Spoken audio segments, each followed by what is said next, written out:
Bismillahirrahmanirrahim. Assalamualaikum warahmatullahi wabarakatuh. Alhamdulillah ala ni'amihi zahirati wal batinah qadiman wa haditha. Wassalatu wassalamu ala nabiyhi wa rasulihi Muhammad wa ala alihi wa sahbihi alladhina saru fi nusrati dinihi sirran wa hasitha wa ala atba'ihim alladhina warithul ilma wal ulama warasatul anbiya akrama bihim warisan wa maurusan. Amma ba'd. Alhamdulillah atas nikmat Allah yang diberikan kepada kita, baik yang nampak ataupun yang tidak nampak, yang telah kita terima nikmat tersebut ataupun belum kita terima. Salawat serta salam atas junjungan Nabi kita Muhammad Sallallahu Alaihi Wasallam dan Rasulnya serta para sahabatnya yang mereka telah berjuang di dalam menolong agamanya, baik terang-terangan ataupun sembunyi-sembunyi. Dan semoga perjuangan mereka yang selanjutnya dilanjutkan oleh para tabi'in, tabi'ut tabi'in, dan mudah-mudahan kita termasuk orang yang selalu berusaha menegakkan dinullah secara pribadi ataupun secara berjamaah. Alhamdulillah, puji syukur kita kepada Allah Subhanahu wa Ta'ala. Atas nikmatnya pula kita berusaha mempelajari apa yang telah diajarkan utusan Allah kepada sahabatnya dan juga kepada kita semuanya sebagai pengikutnya secara adab yang kita dengan adab tersebut berakhlak. Kita belajar adab bukan hanya sekedar sebagai pengertian saja.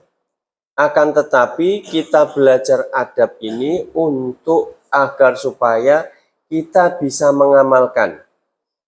Dari mulai yang kita kaji kemarin adab-adab sebelumnya, dan sampai nanti kita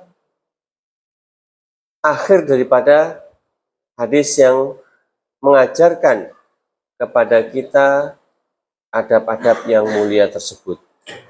Jadi sekali lagi kita belajar adab bukan hanya untuk diketahui, akan tetapi kita belajar adab ini untuk bisa diamalkan.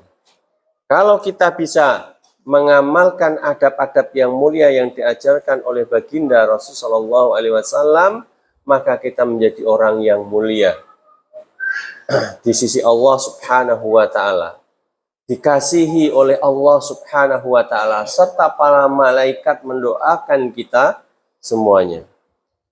Anak-anakku yang dimuliakan Allah Subhanahu wa Ta'ala, kemarin kita sampai hadis 1400 berapa?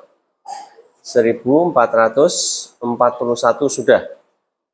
Sekarang kita memasuki hadis 1442.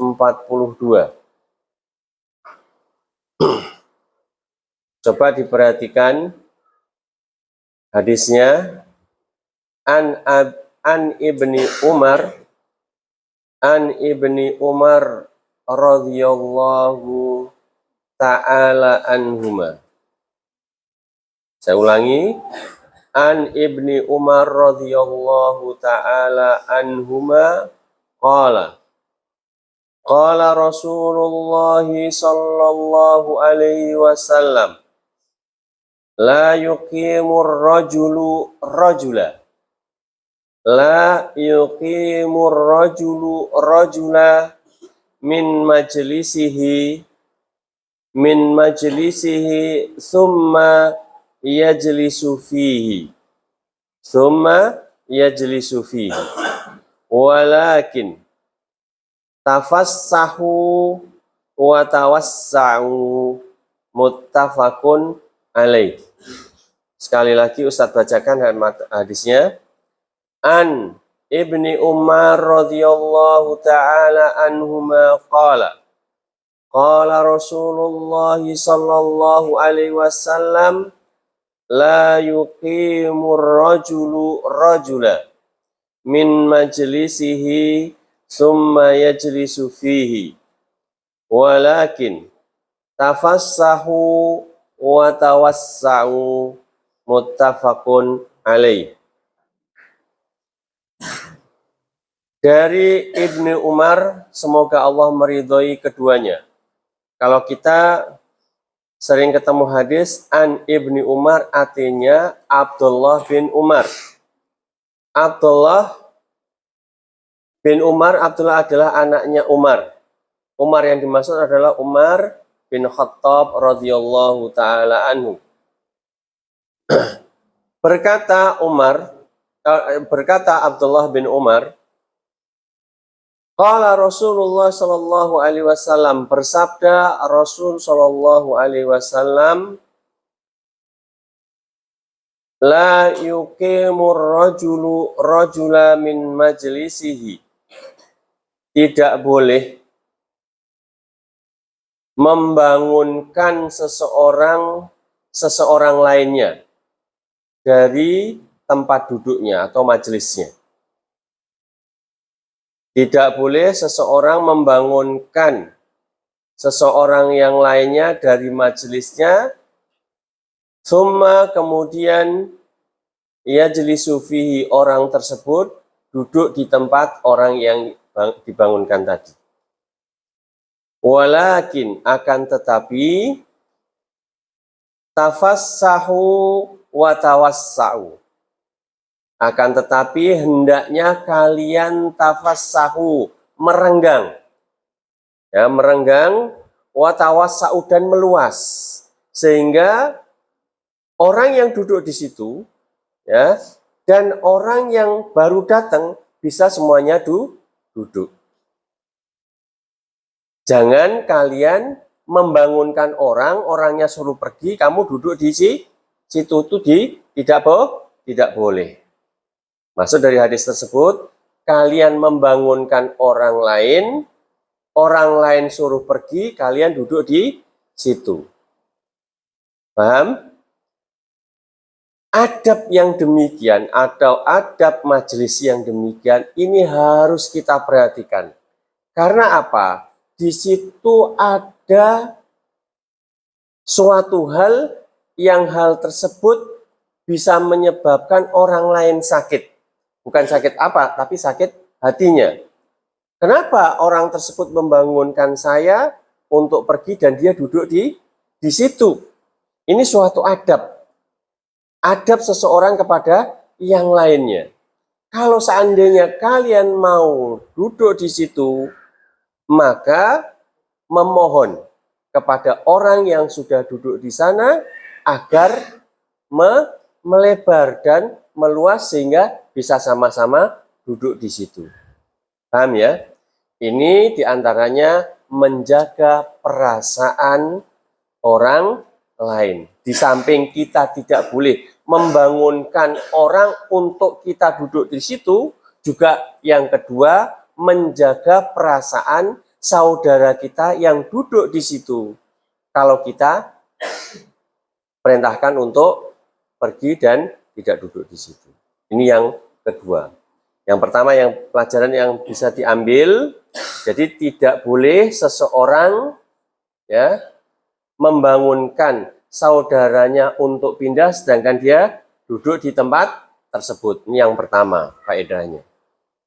Yang kedua, dengan dasar ini pula seorang muslim harus menjaga perasaan saudaranya yang lain.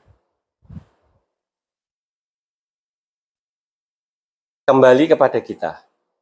Kalau seandainya kita sudah duduk di tempat tersebut, orang lain datang ke situ, kemudian kita disuruh bangun, suruh pergi, dia duduk. Apa perasaan kita? Apa rasa di dalam hati kita?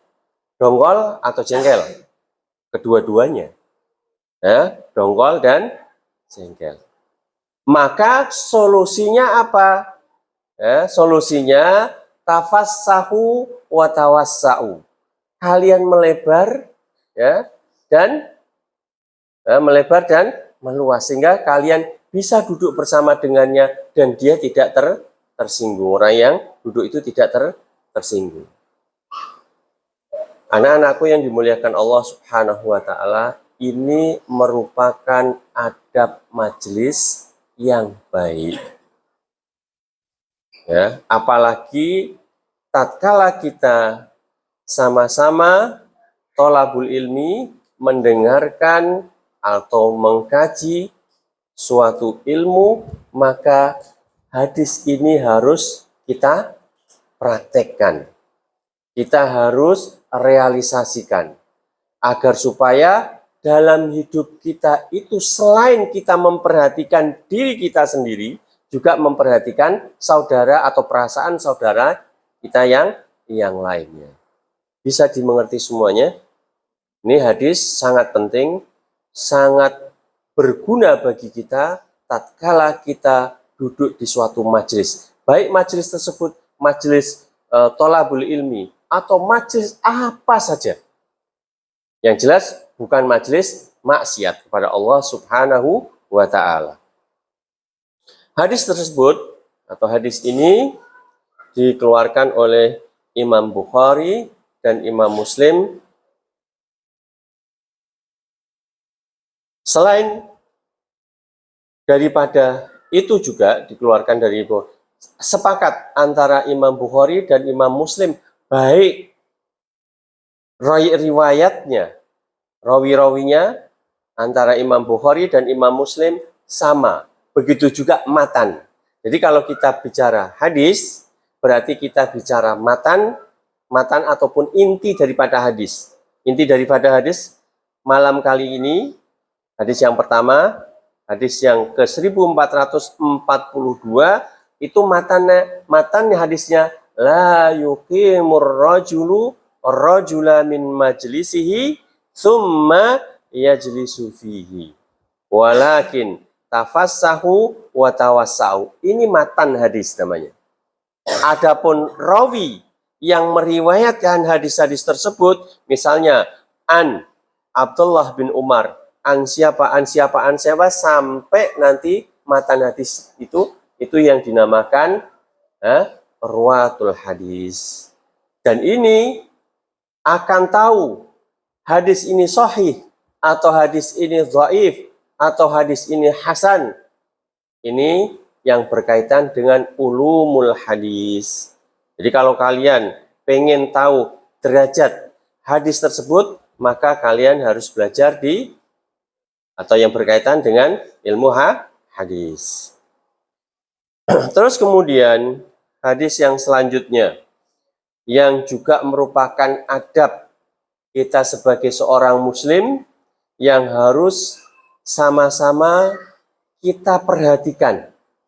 Jangan sampai kita terluput atau terabaikan hadis tersebut. Karena apa? Dulu para ulama itu menjaga hadis Rasulullah SAW dengan penjagaan yang ketat. Untuk mendapatkan suatu hadis, mereka rela mengorbankan harta dia, ya, tenaga dia, pikiran dia, tenaga dia dikeluarkan untuk mengambil suatu hadis dari Palestina menuju ke Irak. Perjalanan bukan perjalanan yang membutuhkan waktu yang sedikit, akan tetapi waktu yang panjang.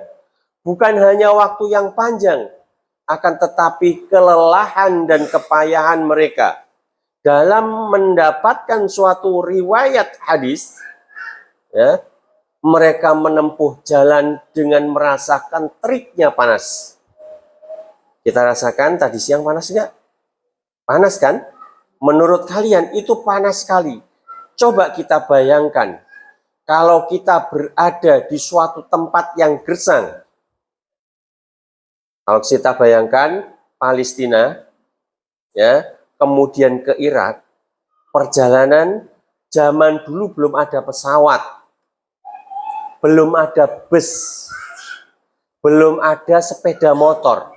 Jangankan sepeda motor, sepeda ontel saja belum ada.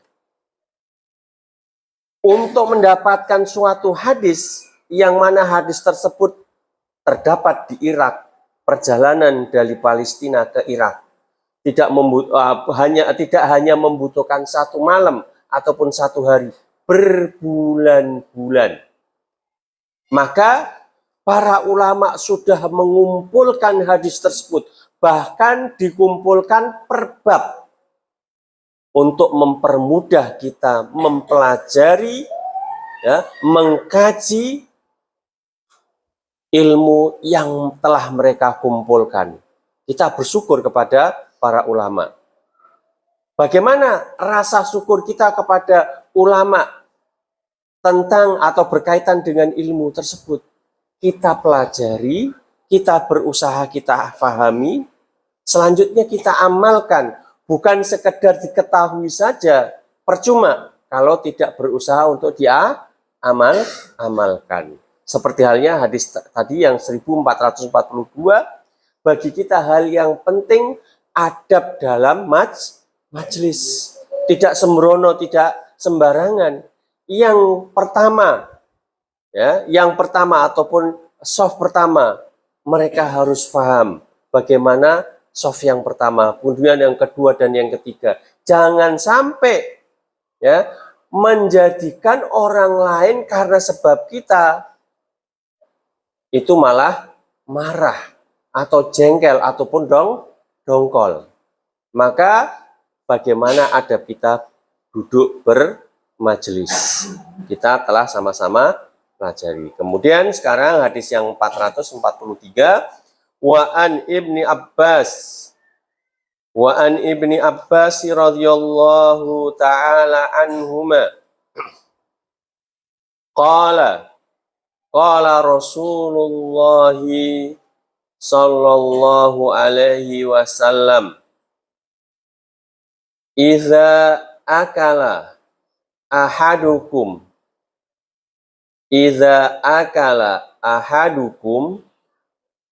ta'aman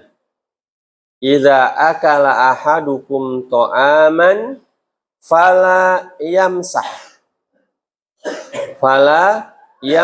yadahu hatta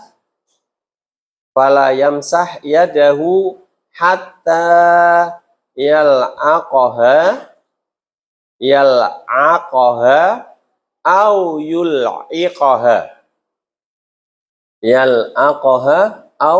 yul'iqaha muttafaqun alaih. Tadi kita membahas adab majelis, ya, adab bermujalasah. Sekarang Rasul Shallallahu Alaihi Wasallam mengajarkan kepada kita adab bagaimana kita makan, ya, kita makan. Yang kita makan, kita juga perlu perhatikan. Kita yang makan harus memperhatikan lebih daripada hal yang kita makan. Yang mana kedua-duanya juga perlu perhatian. Yang harus kita perhatikan matan hadis ini, ya, kita fahami, kita amalkan. Jangan malu. Jangan jangan kita itu rasa keki, ya, rasa risih. terhadap amalan yang amalan tersebut sebenarnya mulia bagi kita. Mulia bagi kita. Menghargai siapa saja yang memberikan kepada kita rezeki dari makanan tersebut. Paham? Ya. Hadis ini sama-sama kita fahami. Kita amalkan nanti.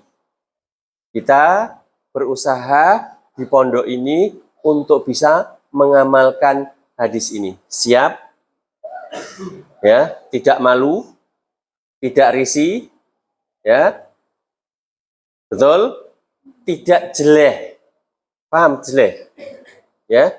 Paham, itu bahasa Jawa itu, ya. Ini dengarkan hadisnya. Ini hadisnya sahih. Kalau kita amalkan, kita makan insya Allah penuh dengan berkah. Penuh dengan berkah. Idza akala. Apa artinya idza? Tatkala ataupun ketika. Ya. Idza tatkala, akala yakulu artinya makan. Jika makan. Ahadukum, salah satu di antara kalian atau di antara kita. Jika makan di antara kita atau salah satu di antara kita. Apa yang kita makan? To'aman. Perhatikan. Kita memakan makanan. Apa saja. Entah itu nasi, entah itu lauk, entah itu singkong, entah itu apa saja daripada to'am. To'am tidak dibatasi. Makanan yang jelas. Jika salah seorang di antara kalian makan makanan, to'aman, ya, to'am itu bisa korma, bisa ya bubur kacang hijau, ataupun yang lainnya, atau sayur, yang jelas mutlak makanan. Fala yamsah, iya dah. Fala artinya maka sekali-kali tidak boleh yamsah, menseka, menyeka, atau mencuci, ya, atau membersihkan. Apa yang dibersihkan? Iyadahu. Kita setelah makan nih, ya, ini masih ada di sini nasi-nasi yang ada. Biasanya kan pada nempel nasinya kan di tangan kita. Apa dikatakan oleh Rasul? Fala yamsah yadahu. Maka jangan diseka atau dibersihkan lah begitu. Ya.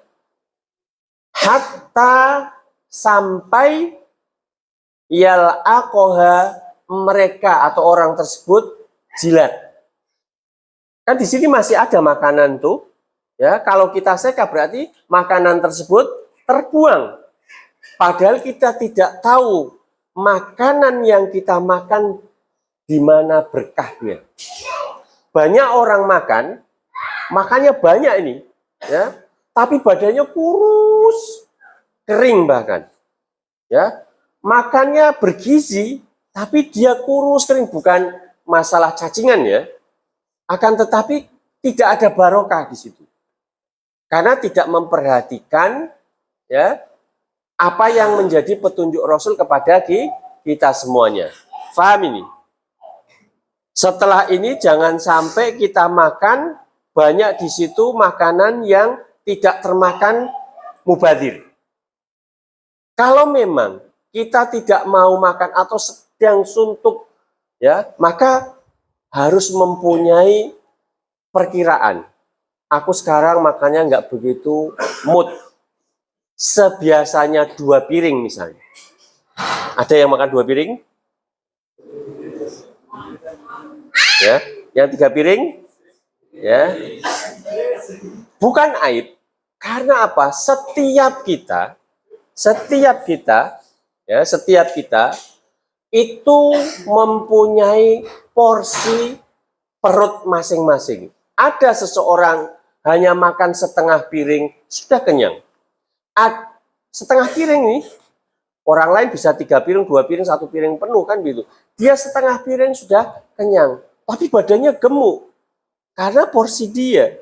Ada yang makan 2 piring masih nambah, belum kenyang lagi karena porsi. Tapi ini yang menjadi masalah bagi kita, pembahasan kita bukan di situnya. Kalau seandainya kita sedang tidak mood makan biasanya satu piring, kurangilah porsinya seperempat dulu. Nanti seperempat habis bisa nambah. Agar supaya apa? Makanan yang sudah kita ambil, kita tidak mood tadi, ya, terbiarkan begitu saja menjadi mubazir. Kita ingat bagaimana sikap orang mubazir. Allah memperingatkan, innal mubazirina kanu ihwanas syayatin. Mau jadi temannya setan. Ya, maka adab ini tolong perhatikan. Tatkala kita makan, ya, selesai makan, jangan langsung kita basuh, tapi bersihkan. Ya, sisa makan itu atau di tangan kita masih ada, kita apa ya bahasa Indonesia dilamuti ya, ya, dijilat. Ya, ini kelihatannya apa ya? Orang lain itu melihatkan yang tidak paham. Ini orang kekurangan makan atau tidak. Tapi bagi kita bukan itu. Mungkin dari sekian piring yang kita makan, justru berkahnya itu yang paling terakhir. Yang menjadikan kita gemuk, yang menjadikan kita pinter, yang menjadikan kita sehat. Paham ini? Juga menghargai orang tua kita yang telah memberikan kepada kita rezeki berupa makan dengan memperhatikan adab-adab termasuk menjaga agar supaya tidak mubazir. Paham? Setelah ini tidak ada di tempat makan yang berceceran, ya, makanan.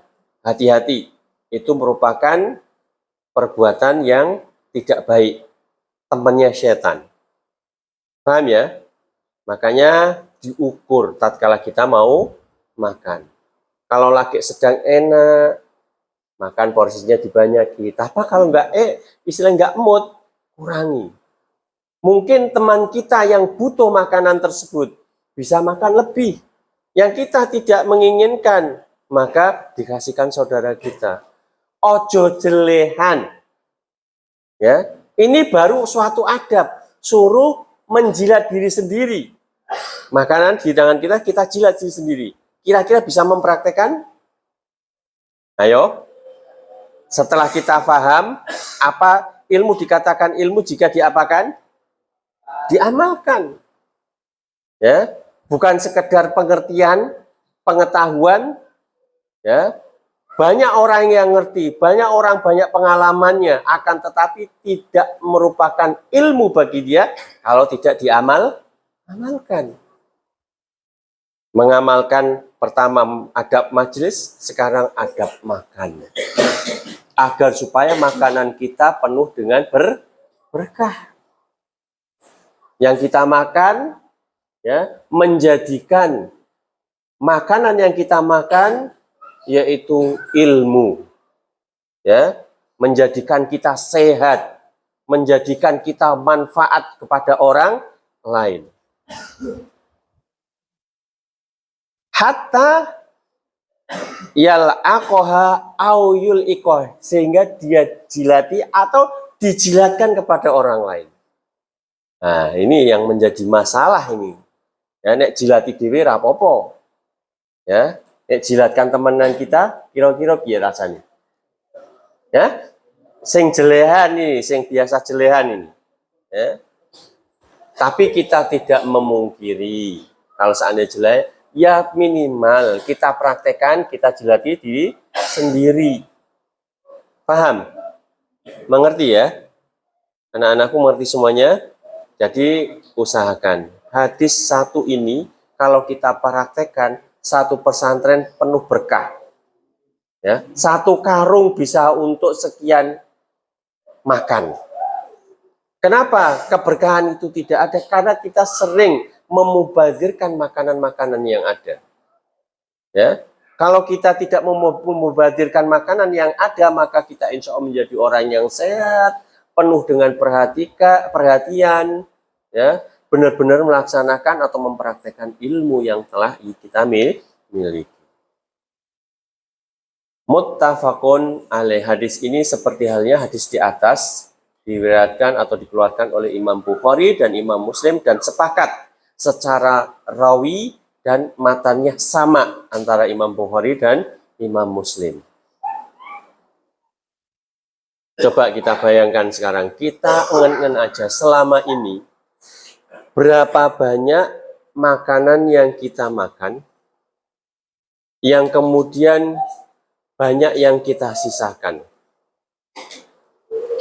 Kalau seandainya kalian sendiri yang cari makanan tersebut, ataupun nasi lah suatu contoh, setelah kalian dapatkan, sudah di hadapan kalian, tidak kalian makan, ya, rasa eman nggak diri kalian? Dalam jenengan susah payah, kalian tuh susah payah mencari sebutir, ya, sebutir nasi.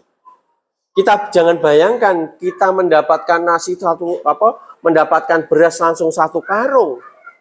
Yang nanam padi, petani, ya, menanam padi petani itu ngumpulkan dari satu bulir sampai satu genggam sampai 1 kilo, kemudian dia semai.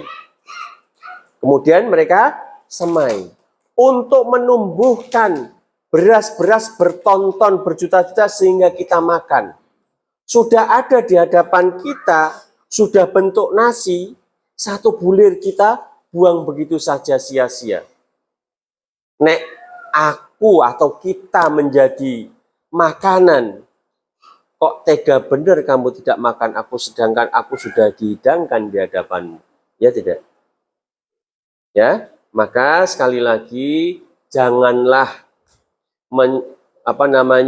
menyerupai perbuatan yaitu syaitan mubazir, ya. Kemudian hadis yang berikutnya, hadis yang ke 1444, dua hadis banyak manfaatnya buat kalian.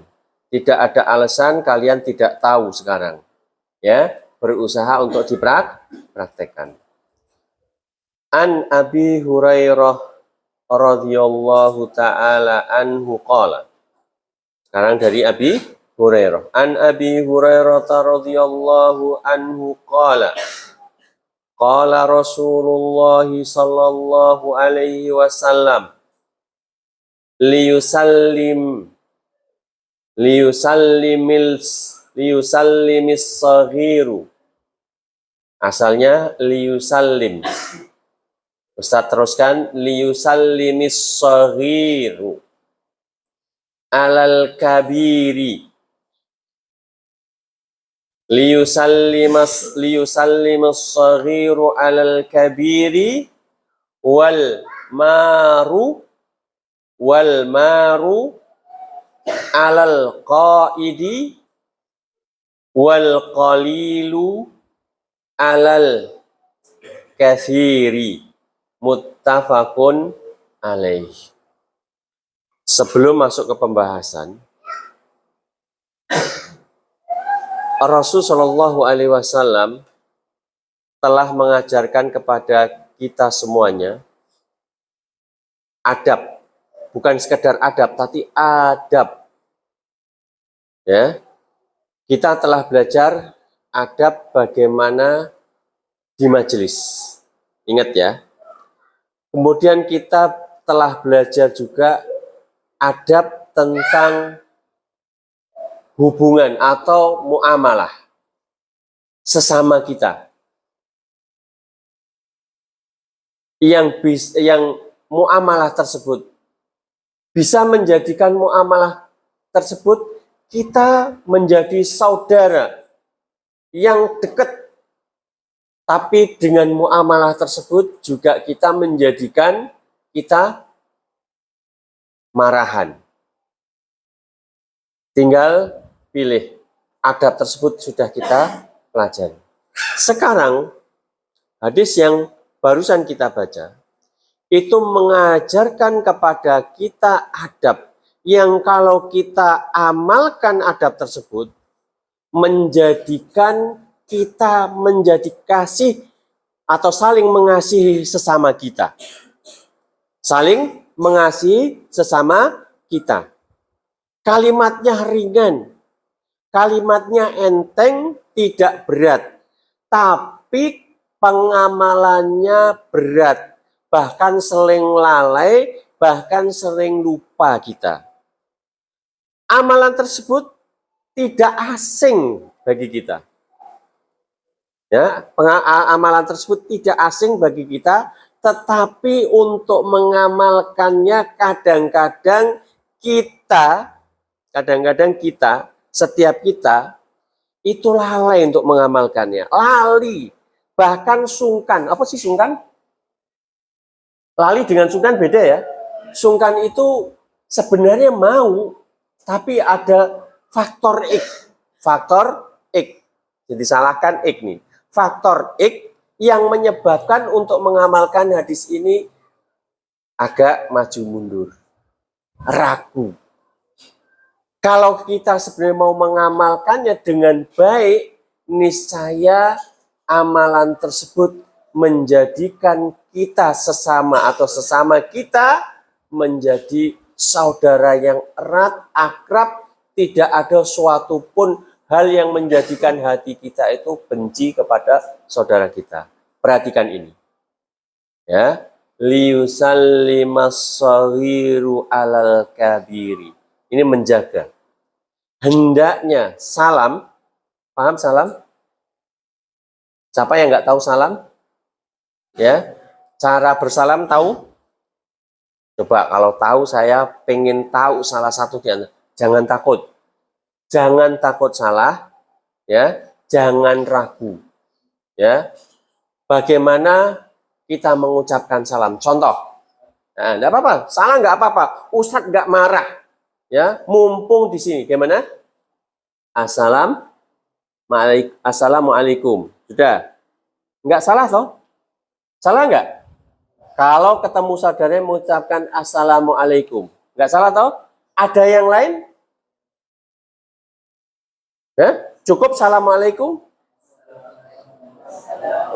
Nah, ya contoh yang kedua.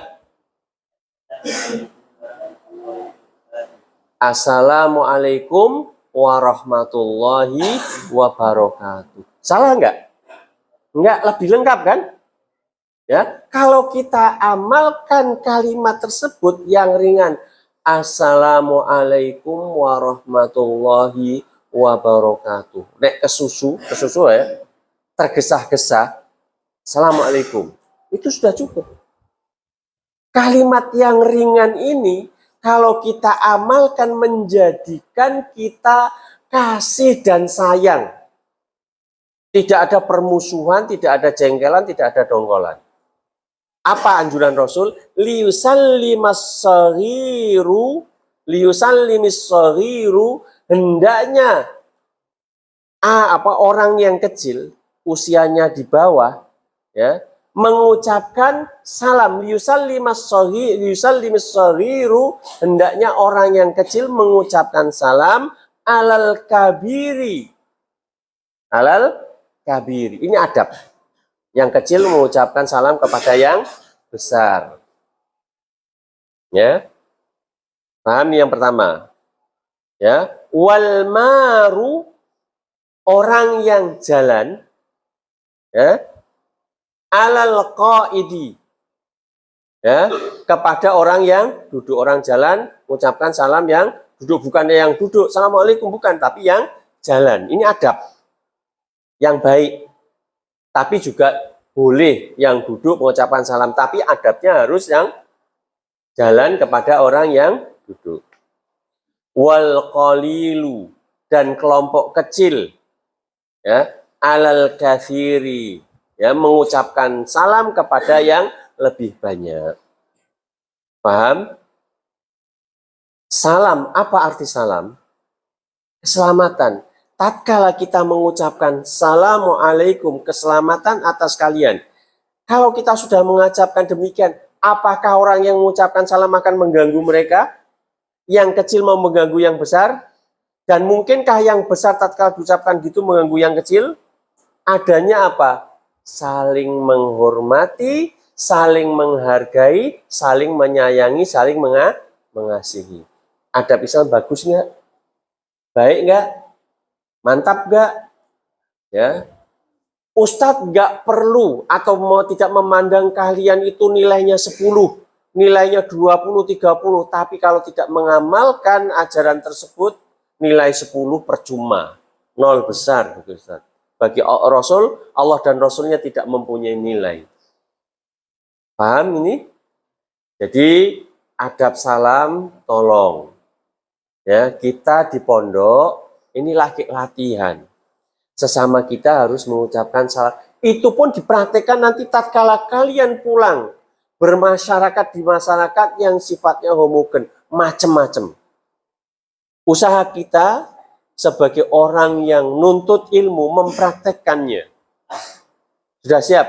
Ucapkan salam. Ya, di antara kita. Ya, masuk rumah, masuk kamar, ya, ucapkan orang yang ada di dalamnya. Tapi jangan masuk WC ucapkan salam. Ada tempat-tempat tertentu memang tidak boleh mengucapkannya. Paham anak-anakku? Baik. Waktu isya